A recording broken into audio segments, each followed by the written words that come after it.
Bismillahirrahmanirrahim. Assalamu alaikum dear students and welcome in class of Bio second year. Student, हमने chapter number 25 start किया था जो कि ecosystem के रिलेटेड था. उनके बारे में हमने फर्स्ट इंट्रोडक्टरी जो लेक्चर था वो कल किया था. नेक्स्ट हम लोग ने आज स्टार्ट करना है. आज का जो हमारा टॉपिक होगा that is related with the habitat and निश. ये दोनों क्या है इनके बारे में हम लोगों ने डिस्कस करना है. लास्ट लेक्चर में हमने लेवल्स ऑफ एन इकोसिस्टम उसको डिस्कस किया था. उनके बारे में पढ़ा था. हमने बताया था किसी भी इकोसिस्टम का सबसे लोएस्ट लेवल जो सा है that is the individual level. उसके बाद पॉपुलेशन लेवल आता है. उसके बाद कम्युनिटी लेवल आता है. फिर बायोस्फीयर आता है. ठीक है. लास्ट पे हम लोग बायोस्फीयर को डिस्कस करते हैं. बायोस्फीयर से पहले बायोम्स आता है देन बायोस्फीयर आता है. तो बायोस्फीयर हमने बताया था हमारे अर्थ प्लैनेट की वो लेयर जहाँ पे लिविंग ऑर्गेनिज्म जो से वो सरवाइव कर सकते हैं, जिंदा रह सकते हैं. उस लेयर को हम लोग किसका नाम देते हैं? बायोस्फीयर का. जैसे हमारी ये अर्थ है,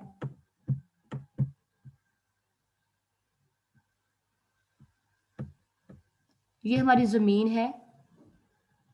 तो जमीन से 8 किलोमीटर ऊपर, 8 से 10 किलोमीटर नीचे जो लाइफ है वो पॉसिबल है. ठीक है. 8 किलोमीटर ऊपर की तरफ देखें. ठीक है. यहाँ से ऊपर एटमॉस्फेयर जिसको हम लोग कहते हैं हवा. ठीक है. 8 से 10 किलोमीटर तक ऊपर लाइफ पॉसिबल है. और इसी तरह अगर इस जमीन के पार्ट से थोड़ा सा नीचे 8 से 10 किलोमीटर तक चले जाएं तो वहां तक लाइफ पॉसिबल, उसके बाद लाइफ पॉसिबल नहीं होती. तो ये जो जगह है जहाँ पे लिविंग ऑर्गेनिज्म रह सकते हैं that make a biosphere. Clear हो गया. नेक्स्ट हमने स्टार्ट करना है हैबिटाट एंड निश. हैबिटाट जो सा है उसके बारे में कहा जाता है, आप लोग ये टर्म पहले भी डिस्कस कर चुके हो, बहुत दफा आप लोगों ने ये पढ़ी भी होगी. एक्चुअली ये क्या है? वो जगह जहां पे कोई लिविंग ऑर्गेनिज्म रहता है, उस जगह को, उस एक्चुअल लोकेशन को हम लोग उस ऑर्गेनिज्म का हैबिटाट कह देते हैं. ठीक है. वो जगह जहां पे लिविंग ऑर्गेनिज्म रहते हैं. कोई स्पेसिफिक ऑर्गेनिज्म की बात कर लो, जैसे जो बर्ड है वो नेस्ट में रहते हैं तो नेस्ट क्या है? उसका ऑर्गेनिज्म का हैबिटाट है. फॉरेस्ट में रहते हैं, फॉरेस्ट उनका हैबिटाट है. ठीक है. तो हर वो जगह जहाँ पे लिविंग ऑर्गेनिज्म रहते हैं वो उनका हैबिटाट कहलाता है. अब ऐसा नहीं कि ऑर्गेनिज्म बगैर देखे बगैर सोचे ही हर जगह पे रहना शुरू कर दे. नहीं. पहले ऑर्गेनिज्म क्या करते हैं? उस जगह को देखते हैं, उसकी जो कंडीशंस हैं वहाँ की उनको देखते हैं. फिर देखते हैं कि हम लोग यहाँ पे सरवाइव कर सकेंगे कि नहीं, हमारे लिए ये एरिया सूटेबल है या नहीं, यहाँ पे एनिमीज का अटैक जल्दी हो सकता है या नहीं. ठीक है. इन सभी चीजों को मद्देनजर रखते हुए फिर वो अपने हैबिटेट को चूज करते हैं. तो हर वो जगह जहाँ पे कोई ऑर्गेनिज्म रहता है वो उसका हैबिटेट कहलाता है. क्लियर हो गया स्टूडेंट? तो यही इसकी डेफिनेशन है कि जो जगह जहाँ पे लिविंग ऑर्गेनिज्म रहता है उसका हैबिटेट कहलाता है. नेक्स्ट जो है टर्म दैट इज द निश. उसके बारे में हमने डिस्कस करना है. कहते हैं ये जो निश टर्म है ये सबसे पहले हमें किसने दी थी? किसने हमें इसके बारे में बताया था?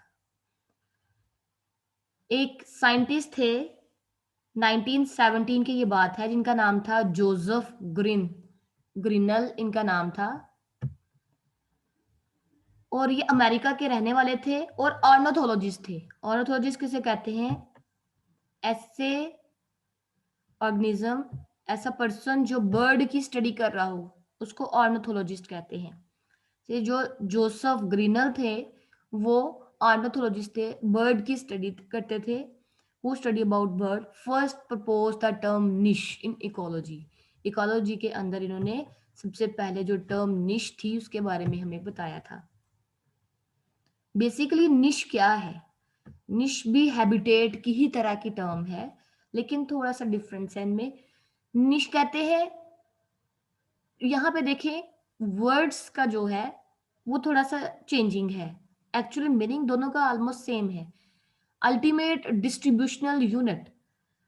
Ultimate distributional unit, distribution unit से मुराद अर्थ का वो पार्ट, with in which a species restrained, restrained कहते हैं वहां पे महदूद हो जाना, ठीक है, रहना वहां पे, जमीन का वो हिस्सा जहां पे एक स्पीशी रहना शुरू कर देती है बाय द लिमिटेशन, और फिर वहीं की होके रह जाती है by the limitation of its physical structure and it's physiology, क्योंकि उसकी बॉडी के अंदर जो फिजियोलॉजिकल स्ट्रक्चर है या फिजिकल उसके काम है, ठीक है, वो उस पार्ट के लिए सुटेबल है, जबकि दूसरे पार्ट के लिए वो सुटेबल नहीं हो सकते, ठीक है। डिस्ट्रीब्यूशनल यूनिट मतलब जमीन का वो हिस्सा जहां पे कोई स्पीशी रहती है और फिर वहीं की होके रह जाती है, क्योंकि उसके पास वहां पे रहने के लिए बॉडी के कुछ ऐसे पार्ट है जो उसको मदद देते हैं, या कोई ऐसे फंक्शन है जो उसको उस इन्वायरमेंट में उस जमीन के हिस्से पे रहने में मदद देते हैं। जैसे हम लोग बात करते हैं फिशेस की, वो तो पानी में मौजूद होती है ना, तो उनके पास गिल्स होते हैं, हमारे पास लंग्स होते हैं। अगर हम लोग पानी से निकाल कर उनको हवा के अंदर ले आएंगे, तो क्या वो हवा के अंदर सरवाइव कर सकेंगी? बिल्कुल नहीं। क्यों? क्योंकि उनके पास हवा में सांस लेने के लिए लंग्स नहीं, उनके पास गिल्स हैं जो कि पानी में यूज होते हैं। तो जो गिल्स हैं वो पानी के लिए स्ट्रक्चरल अडॉप्टेशन है, ना कि हवा के लिए। तो यही बात करें physical structure and it's physiology, कि कुछ ऐसी स्ट्रक्चर्स होती है जो उनके इन्वायरमेंट के हिसाब से सूटेबल होती है उनके लिए। अगर उनको वहां से निकाल के किसी और जगह पे लेके जाया जाए तो वो वहां पे सरवाइव नहीं कर सकती। इसलिए कहते हैं कि वो स्पीशीज जो सी है अपने एरिया में, अपने इन्वायरमेंट में लिमिटेड हो जाती है, महदूद होके रह जाती है। अगर उसको उस महदूद एरिया से बाहर निकालेंगे तो वो खत्म हो जाएगी, उनकी जो फर्दर जो पॉपुलेशन है वो बढ़ेगी नहीं। बढ़ने से मुराद क्या है कि वो फर्दर उनका जो है इंक्रीज करने का प्रोसेस ही खत्म हो जाएगा। क्यों? क्योंकि वो स्पीशी खुद ही अपने आप को मेंटेन नहीं कर रही, तो वो नेक्स्ट रिप्रोड्यूस कैसे करेगी? क्लियर हो गया? तो ऐसा जमीन का हिस्सा जहां पे कोई स्पीशी रिस्ट्रेन्ड हो जाती है due to its limitation in physiological structure and physical structures and physiology, अपनी फिजिकल स्ट्रक्चर्स और फिजियोलॉजी की वजह से वो किसी एरिया पे महदूद होकर रह जाती है। तो वो जो महदूद area that is called the निश, ठीक है। कुछ जो ऑर्गेनिज्म है, बायोलॉजिस्ट है, उन्होंने क्या किया है, निश को एज अ प्रोफेशन, किसी भी ऑर्गेनिज्म का प्रोफेशन करार दे दिया है। कि मतलब ऑर्गेनिज्म जो सा है एक इन्वायरमेंट में रहता है, वो वहां पे क्या जॉब कर रहा है, ठीक है, वो वहां पे क्या कर रहा है, उसका रिलेशनशिप दूसरे ऑर्गेनिज्म के साथ कैसा है, उसके एनिमीज के साथ कैसा है, उसके उस इन्वायरमेंट के जो एबायोटिक फैक्टर है उनके साथ इसका रिलेशनशिप क्या है, उनके ऊपर इसका इफेक्ट, या एबायोटिक कंपोनेंट्स का इन ऑर्गेनिज्म के ऊपर इफेक्ट क्या होता है, वो सारी चीजें इसमें आती हैं निश के अंदर। तो फिर हम लोग ये कह सकते हैं कि किसी भी ऑर्गेनिज्म की जॉब किसी भी इकोसिस्टम में किसी जगह पे, that the profession of an organism. तो ऑर्गेनिज्म की वो जॉब को इसने निश को प्रोफेशन का नाम दे दिया है। It describe the basic role an organism in the community, किसी भी कम्युनिटी के अंदर हम लोग किसी ऑर्गेनिज्म का जो बेसिक रोल है उसके बारे में डिस्कस करते हैं कि बेसिक रोल उसका क्या है, वो वहां पे क्या काम कर रहा है, व्हाट इट डज, वो वहाँ उस कम्युनिटी के अंदर क्या कर रहा है, it's relationship to its food, वो अपनी फूड किस तरह लेता है और कहाँ से लेता है, किस तरीके से लेता है, एंड एनिमीज इट, और अपने एनिमीज के साथ इसका रिलेशनशिप कैसा है, ये सारा कुछ। म्यूचुलेशन है, कोमेंसलिज्म है, मतलब नुकसान देता है, फायदा देता है, ये डिफरेंट जो भी इसके रिलेशनशिप है उन सभी को हम लोग इसके अंदर निश के अंदर देखते हैं। तो हम लोग फिर कह सकते हैं किसी भी ऑर्गेनिज्म का कम्युनिटी के अंदर जो रोल है, जो उसका प्रोफेशन है, दैट इज द निश। Clear student? तो निश हम लोगों ने क्या कहा है, प्रोफेशन भी हो सकता है किसी ऑर्गेनिज्म का किसी भी कम्युनिटी के अंदर।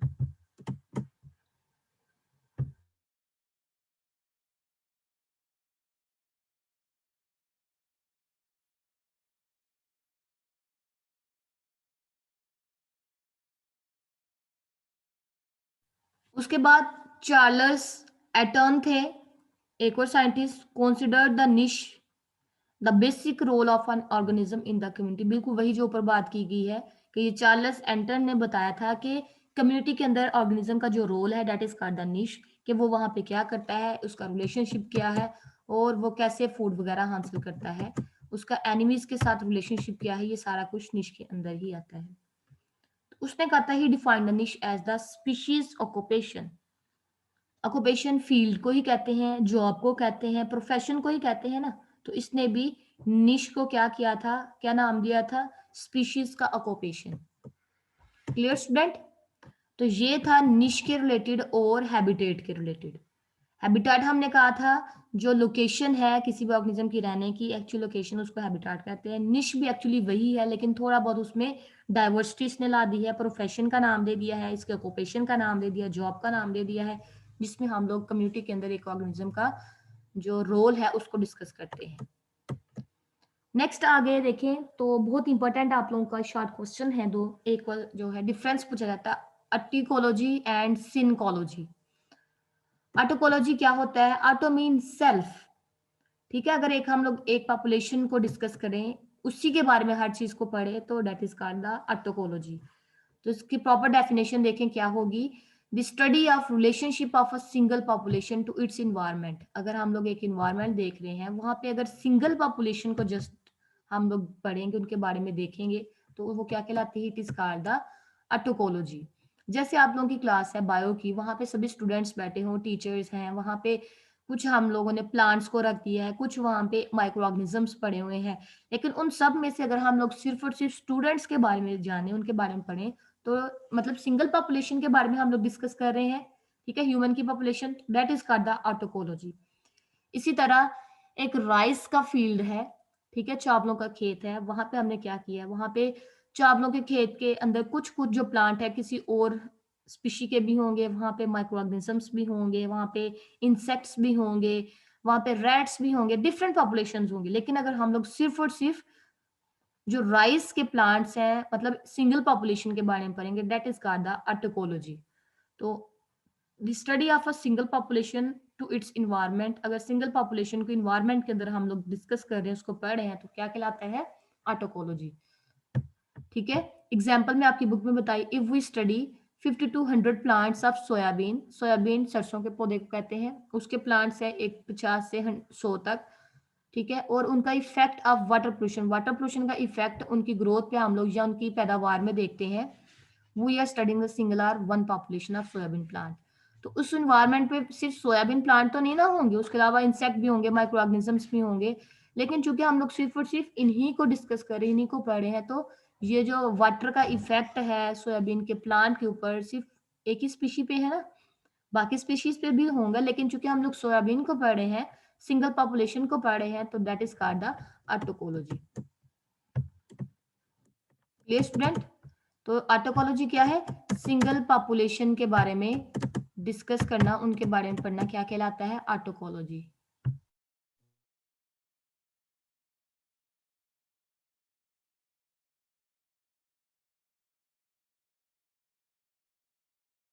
नेक्स्ट देखिए सिंकोलॉजी। ऑटोकोलॉजी और सिंकोलॉजी, इन दोनों में डिफरेंस पूछा जाता है। Synecology the study of relationship of different communities to environment, कि जब हम लोग एक इन्वायरमेंट लेते हैं, उसमें डिफरेंट, आप लोगों को पता पॉपुलेशंस होती हैं, जैसे हम लोग देखें अपना इन्वायरमेंट, उसमें ह्यूमंस भी होते हैं, बर्ड्स भी होते हैं, इंसेक्ट भी होते हैं, डिफरेंट जो मैमल्स हैं वो भी होते हैं, ठीक है। तो एक इन्वायरमेंट में डिफरेंट पॉपुलेशंस के रिलेशनशिप को पढ़ना क्या कहलाता है? सिंकोलॉजी कहलाता है। ग्रुप्स ऑफ पॉपुलेशन, तो कम्युनिटीज ही बनती है ना, जब डिफरेंट पॉपुलेशंस एक इन्वायरमेंट में रहती हैं तो कम्युनिटीज बनाती हैं। तो कम्युनिटीज, डिफरेंट कम्युनिटी के रिलेशनशिप को पढ़ना क्या कहलाता है?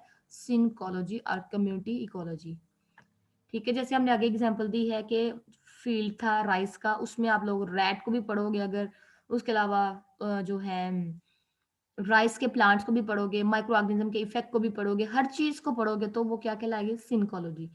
Study of relationship of different species of communities, different communities का जो रिलेशनशिप है उनके इन्वायरमेंट में एक दूसरे के साथ, जो इनका रिलेशनशिप है, वो सारा का सारा क्या कहलाता है? सिंकोलॉजी। at different places in an environment when we study all the population at the same time.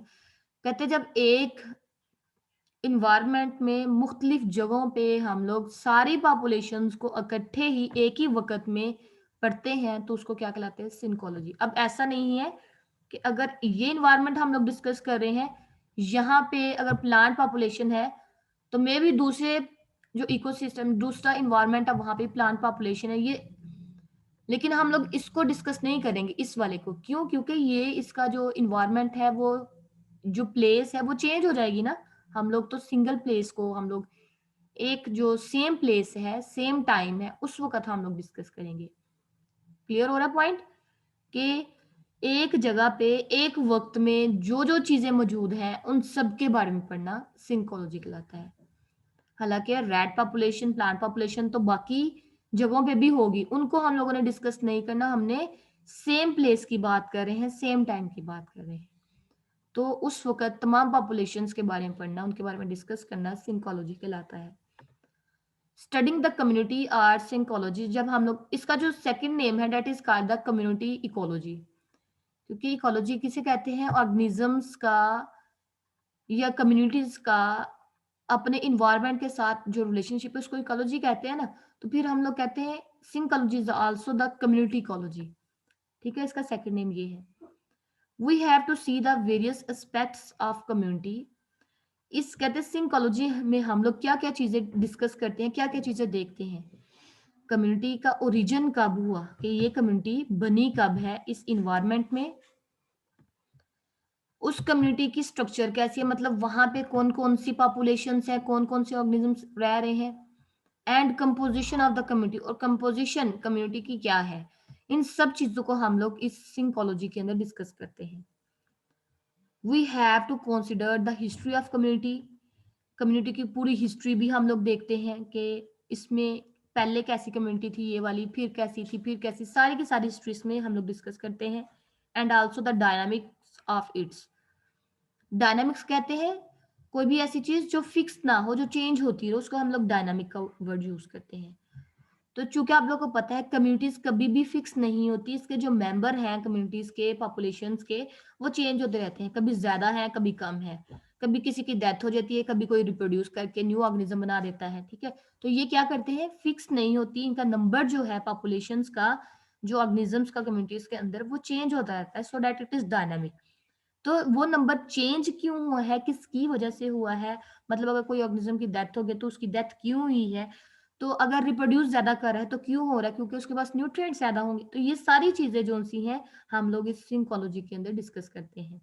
Dynamic of it, it से मुराद कि ये जो पॉपुलेशंस हैं कम्युनिटीज है उनकी बात करें कि कम्युनिटी की डायनामिक्स क्या है। Because community is not fix, आप लोगों को पता है कम्युनिटी फिक्स नहीं होती, but different changes are going to occur at different time. Different time में जो डिफरेंट चेंजेस है वो आती रहती है। जैसे आप लोग देखते हो गर्मियों के सीजन में बहुत सारे कीड़े मकोड़े जो उनसे जैसे मच्छर हैं वो निकल आते हैं। सर्दियों के टाइम हमें ऐसी चीजें नजर नहीं आती, ना ही कोई इंसेक्ट वगैरह बाहर निकले हुए नजर आते हैं। तो वही बात कर रहे हैं कि अब गर्मियों में क्या चेंज आया एनवायरनमेंट में कि उनकी पॉपुलेशन एकदम से इतनी ज्यादा हो गई है, और सर्दियों में क्या चेंज आता है कि उनकी पॉपुलेशन एकदम से कम क्यों हो जाएगी। ये सारी चीजें हम लोग सिंकोलॉजी के अंदर पढ़ते हैं। While studying the community we come across 3 levels of integration. जब हम लोग कम्युनिटी को पढ़ रहे होते हैं तो हम लोग उसमें 3 लेवल्स को डिस्कस करते हैं। Individual level, population level, community level. ये बेसिक लेवल है ना जो हम लोगों ने लास्ट लेक्चर में भी डिस्कस किए थे। इंडिविजुअल लेवल सबसे छोटा लेवल है, उसके बाद पॉपुलेशन लेवल है, देन कम्युनिटी लेवल आता है। देखिए interaction between biotic and abiotic component. जब हम लोग कम्युनिटीज की इन्वायरमेंट की बात कर रहे होते हैं तो उसमें लिविंग ऑर्गेनिज्म का इंटरेक्शन उनके नॉन लिविंग कंपोनेंट्स के साथ भी तो होता है ना। तो उसके बारे में देखें, the main process occurring in an ecosystem. ये स्टूडेंट आप लोगों पे से लॉन्ग क्वेश्चन ये पूछा जाता है, ठीक है, कि बायोटिक और एबायोटिक कंपोनेंट्स के दरमियान जो इंटरेक्शन है उसके ऊपर नोट लिखें या उसके बारे में बताएं। तो उसमें आप लोग देखें क्या क्या चीजें बताते हो। The main process occurring in an ecosystem include feeding. कहते हैं जो मेन काम है, जो वो काम होता है इकोसिस्टम में, वो इंक्लूड, उसमें सबसे पहला काम देखें तो क्या आता है, फीडिंग का आता है कि ऑर्गेनिज्म जो से हैं वो क्या खाते हैं। किस तरह खाते हैं, कहाँ से लेते हैं, कहाँ से इनका फूड आता है, ठीक है, और किस टाइप का फूड खाते हैं। ये इनका इकोसिस्टम का जो काम है वो जो देखा जाता है वो यहाँ से स्टार्ट होता है ऑर्गेनिजम्स का, in the form of food chain and web. Food chain और फूड वेब हम लोग नेक्स्ट डिस्कस करेंगे। फूड चेन वैसे क्या होता है, एक ऑर्गेनिज्म को दूसरा ऑर्गेनिज्म ने खाया, दूसरे को तीसरे ने, तीसरे को चौथे ने, इस तरह चलते रहना। जैसे घास को खाया ग्रास होपर ने, ग्रास होपर को खा लिया किसी फ्रॉग ने, फ्रॉग को खा लिया किसी स्नेक ने, स्नेक को किसी ईगल ने, आगे फर्दर ईगल को किसी ने हंट कर लिया, उसको शिकार करके उसको खा लिया, ठीक है। इस तरह ये एक को खाने का जो अमल है, ऑर्गेनिज्म एक को दूसरे को, दूसरे से तीसरा, तीसरे से चौथा, इस तरह जो है that is called the food chain. और फूड वेब, जब बहुत सारी फूड चेन्स मिलती हैं तो फूड वेब बन जाता है। ये हम लोग अपना टॉपिक डिस्कस करेंगे कंप्लीटली नेक्स्ट टॉपिक में, ठीक है। कहते हैं ये काम होता है इकोसिस्टम के अंदर। And the circulation of chemical elements, और जो इनके पास एलिमेंट्स मतलब न्यूट्रिएंट्स हैं वो कैसे एक से दूसरे में, दूसरे से तीसरे में सर्कुलेट करते हैं। जैसे हमने कहा है कि एक ऑर्गेनिज्म को दूसरा ऑर्गेनिज्म ने खा लिया तो जो फर्स्ट वाले ऑर्गेनिज्म के न्यूट्रिएंट्स थे, एलिमेंट्स थे, केमिकल, वो दूसरे के अंदर चले गए, ठीक है। फिर उसकी डेथ हो गई है तो वो जमीन के अंदर, फिर प्लांट के अंदर, फिर प्लांट से डिफरेंट एनिमल्स के अंदर, ये सर्कुलेशन ही हो रही है ना। तो केमिकल एलिमेंट्स की सर्कुलेशन कैसे होती है, मतलब बायोजियोकेमिकल साइकिल्स कैसे चलते हैं, नाइट्रोजन साइकिल कैसे चलता है, वाटर साइकिल कैसे चलता है, कार्बन साइकिल, ये सारे के सारे बायो जियो केमिकल साइकिल, ठीक है। आगे together with the energy flow through the ecosystem, और इस तरह कहते हैं कि जो है एक ऑर्गेनिज्म को दूसरा ऑर्गेनिज्म जब खाता है, ना सिर्फ उसके न्यूट्रिएंट्स आते हैं बल्कि एनर्जी भी इकोसिस्टम के अंदर फ्लो करती है, कि एक ऑर्गेनिज्म से दूसरे में, दूसरे से तीसरे में, तो ये इकोसिस्टम में ही काम हो रहा है ना। तो इकोसिस्टम में एक ऑर्गेनिज्म से दूसरे ऑर्गेनिज्म में भी एनर्जी फ्लो करती है, एक ऑर्गेनिज्म की एनर्जी दूसरा ऑर्गेनिज्म यूज कर रहा होता है। क्लियर। कहते हैं an ecosystem is made up of three main biotic components. अगर बायोटिक कंपोनेंट्स की बात करें, लिविंग कंपोनेंट्स की बात करें इकोसिस्टम की, तो वो तीन होते हैं, प्रोड्यूसर्स, कंज्यूमर्स एंड डिकम्पोजर्स। ये तीन मेजर जो ऑर्गेनिजम्स हैं, जो बायोटिक कंपोनेंट्स हैं, जो इकोसिस्टम को बना रहे होते हैं। सबसे पहले है प्रोड्यूसर्स। प्रोड्यूसर्स क्या होते हैं, are the green photosynthetic plants.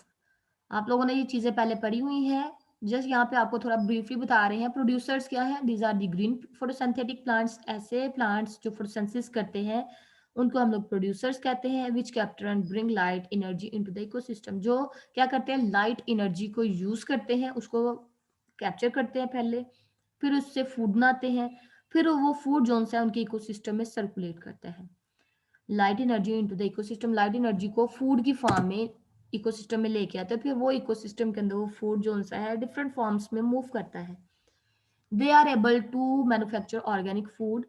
ये जो प्लांट हैं, जो प्रोड्यूसर्स होते हैं, वो क्या करते हैं, मैन्युफैक्चर करते हैं, बनाते हैं ऑर्गेनिक फूड।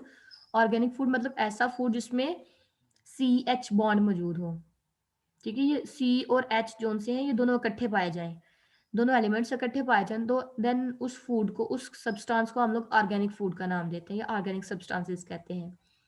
तो चूंकि इनमें CH बॉन्ड ज्यादा होना है, ठीक है, और इसलिए इसको ऑर्गेनिक फूड कहते हैं। कहाँ से ये बनाते हैं ऑर्गेनिक फूड, जैसे C6 है, 12O6 है, इसमें कार्बन भी आ गया और हाइड्रोजन भी आ गए हैं, that is the organic food, ठीक है। ये ऑर्गेनिक फूड आया कहाँ से है, किसके मिलने से, from simple inorganic substances. Simple organic substances से मुराद के जो और इनऑर्गेनिक सब्सटेंस हम लोग लेंगे वो सिंपल होंगे, ज्यादा कॉम्प्लेक्स नहीं होंगे। जैसे वाटर है, H2O, H तो है लेकिन कार्बन नहीं है, तो ये एक इनऑर्गेनिक सब्सटेंस है लेकिन है भी सिंपल, ठीक है। कार्बन है और सॉरी हाइड्रोजन और उसमें just oxygen, simple inorganic substance है।